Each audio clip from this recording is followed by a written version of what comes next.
सत श्री अकाल दोस्तों, मेरा नाम जसप्रीत कौर है तो मैं रामूवाला हरचोगे तो बिलोंग करती हाँ। अज मैं बहुत खुश हाँ क्योंकि मेरा कैनेडा स्टडी वीज़ा मैं सिर्फ 6 दिन विच प्राप्त किया है। एंड मैनू बहुत खुशी है क्योंकि मैं बलदेव सिंह जद्दी जो कि यूनीवर्सल फर्स्ट चॉइस के ओनर हैं उन्होंने मिली तो उन्होंने मैंने एक वधिया राय दी जिस दे करके मैं अपना स्टडी कैनेडा स्टडी वीज़ा सिर्फ 6 डेज़ में प्राप्त किया।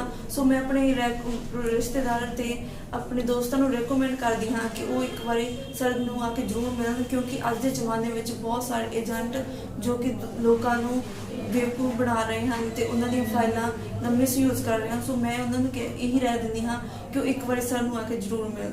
सो हियर इज़ माई वीज़ा तो मैं बहुत सर का बहुत धन्यवाद कर